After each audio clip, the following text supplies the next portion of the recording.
डीडवाना के नेहरू कॉलोनी में अवैध पट्टे जारी करने के मामले में डीडवाना नगर परिषद की सभापति रचना होलानी पर अब कार्रवाई की तैयारी हो रही है। Rising Rajasthan global investment meet कार्यक्रम में डीडवाना में भाग लेने आए यूडीएच मंत्री झाबरमल खर्रा ने मीडिया से बातचीत करते हुए सभापति पर कानूनी कार्रवाई के संकेत दिए। मीडिया से उन्होंने कहा कि सभापति को पहले नोटिस दिया जा चुका है, जिसका अब तक कोई जवाब प्रस्तुत नहीं किया गया है। मंत्री खर्रा ने मीडिया से बातचीत करते हुए बताया कि जयपुर जाकर मामले को देखा जाएगा और विधिक परीक्षण करवाकर 7 दिवस के अंदर कठोर कार्रवाई की जाएगी। इससे पूर्व डीडवाना विधानसभा के भाजपा प्रत्याशी रहे जितेंद्र सिंह जोधा ने भी मीडिया को बयान देते हुए कहा कि फर्जी पट्टा जारी करने के मामले में सभापति पर कड़ी कानूनी कार्रवाई होगी और इसके साथ साथ जो भी अधिकारी अथवा कर्मचारी लिप्त होंगे उनके विरुद्ध भी कार्रवाई होगी। जोधा ने कहा कि प्रदेश की भाजपा सरकार ने इस मामले में बड़ी ही गंभीरता से लिया।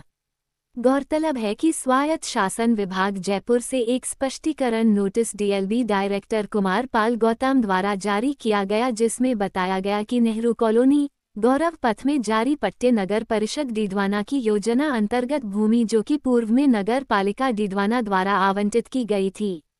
योजना अंतर्गत भूमि के 69(1) के पट्टे बिना किसी स्वामित्व दस्तावेज के जारी किए गए।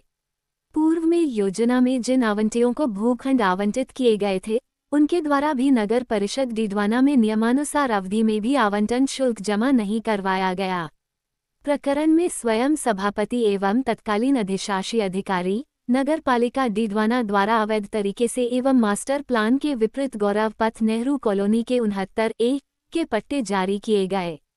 सभापति स्वयं एवं तत्कालीन अधिशासी अधिकारी नगर पालिका डीडवाना द्वारा उक्त स्वर्णकार समाज की भूमि में बिना किसी वैध स्वामित्व दस्तावेज के ही 69(1) के फ्री होल्ड पट्टे जारी किए गए, जो कि नियमानुसार अवैध है।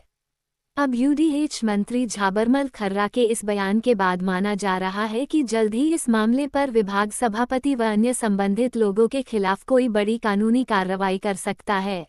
40 का नोटिस उनको जा चुका है, उनका जवाब आया नहीं है। जयपुर जाकर देखूंगा और उसका विधिक परीक्षण कराने के बाद उनके खिलाफ जो भी कार्रवाई बनती है आपको अगले सप्ताह तक उस कार्रवाई का समाचार प्राप्त हो जाएगा। सर 3800 सिस्टम पर सरकार काम करेगी। 2024 के नियम कायदे घोषित कर दिए हैं। अब जो भी निवेशक राजस्थान आएगा उसे जूतियां घिसने की आवश्यकता नहीं पड़ेगी।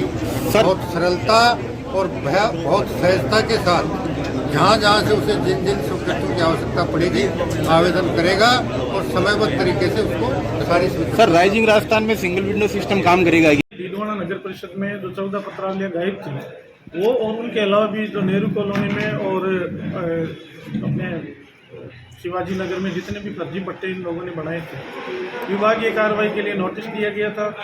7 दिन सोमवार को हो चुके हैं और माननीय चेयरमैन साहिबा ने जरूर कुछ न कुछ अपना जवाब दिया होगा। डीएलबी को जवाब पहुंच गया है, लेकिन मैं आपको विश्वास के साथ कहता हूं कि जिन लोगों ने फर्जी पट्टे बनाए, जो जमीन आवंटित थी उसके ऊपर इन्होंने पट्टे बनाकर, उन लोगों के खिलाफ तो कार्रवाई होगी जिन्होंने पट्टे बनाए, लिप्त है, चाहे चेयरमैन हो चाहे अध्यक्ष हो।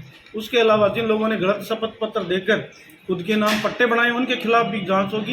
इन्होंने गलत दस्तावेज देकर गुमराह करके नगर पालिका को और उन लोगों ने भी गलत काम करने का काम किया और डीडवाना की सरकारी भूमि को खुर्द-बुर्द करने का काम किया। और माननीय चेयरमैन साहिबा ने और नगर पालिका के अधिकारियों ने सत्ता का दुरुपयोग करते हुए, अपने पद का दुरुपयोग करते हुए गलत पट्टे जारी किए। देखिए, जो गलत काम करेगा उसको अपनी सजा भोगनी पड़ेगी। मैं आपको निश्चित रूप से कहता हूँ कि माननीय मंत्री महोदय, हमारे स्वायत्त शासन मंत्री महोदय को जब उन्होंने शिकायत की तो बड़े गंभीर है इस मामले में और डीएलबी गंभीर है। और आप लोगों के माध्यम से विशेषकर मैं डीडवाना के मीडिया का धन्यवाद देता हूँ कि आपने भी बार बार इस विषय को उठाकर डीडवाना की जनता को खड़ा किया इनके खिलाफ, और हम सब लोग इस लड़ाई में लड़े और हमारी लड़ाई आज सफलता भी हुई और निश्चित रूप से डीडवाना की जनता के साथ न्याय होगा। और आप देखना थोड़े दिनों में इसके क्या नतीजे रहेंगे वो आप सबके सामने रहेंगे।